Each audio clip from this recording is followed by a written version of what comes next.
Hey guys, in this video I want to cover briefly what the delegates are pretty much for. So in this case you can see in begin play of my character, I bind the delegates. I have nothing for on history change. You can kind of do with it what you want. But in the on change, I have a function called update UI inside of my map editor widget. So we're going to go ahead and take a look at that and get a rough idea of how, or I guess you could say how you might want to use it. So if I load up my map editor widget, go to graph, here you'll see update UI. I know this is a little bit ugly, but basically we get an action, and if we run a switch on that action, we can see all the different options of things that fire for basically every situation. So when we grab, in my case, I want to update the item data. So this is another widget, and that basically is your selection. So for example, if I head over to my selected details and I select this guy, grab has just been fired, and we're called update item data, and it basically updates it with our selection. So for example, our current translation, so I'll set that to 0, our color, so on and so on. So basically any information that ever is going to get added to our example widget is going to get added like so. Then we have on our on release. So when we release, we want to go ahead and get our selection transform, and that is to basically update our current transform in our details panel.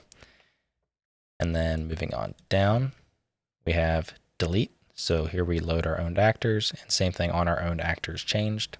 This will get fired, and that's for our outliner. So our outliner has two different options. I guess I can actually go right to it to show you. So here we have get all actors, and here we have get all owned actors. So if I switch over to get all owned actors, and we look at the outliner, you can see there's nothing in it. But if I go ahead and spawn a couple things in, so I'll just go ahead and duplicate these guys, you can see it starts to fill up. And that is because we're using only stuff that we have created. If I switch it back, you can see we have an outliner that's full of everything that was already existing in the world and then some. So basically anything anybody adds, so on and so on, is going to get added to this array.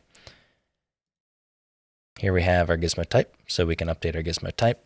If memory serves right, I don't actually know if this is linked up or not. I'm going to make the assumption of show location.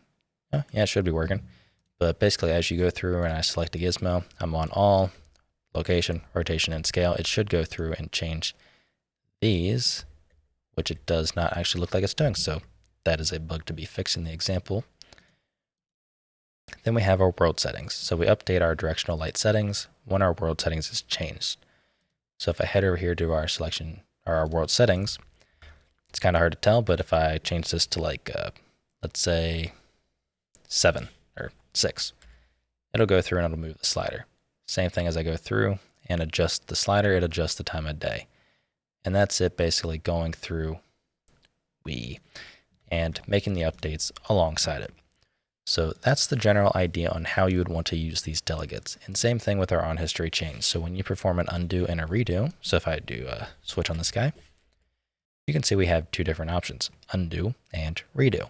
So based upon what has happened, you can make some kind of UI change or some other logic run that you might want to occur when you perform an undo or a redo action.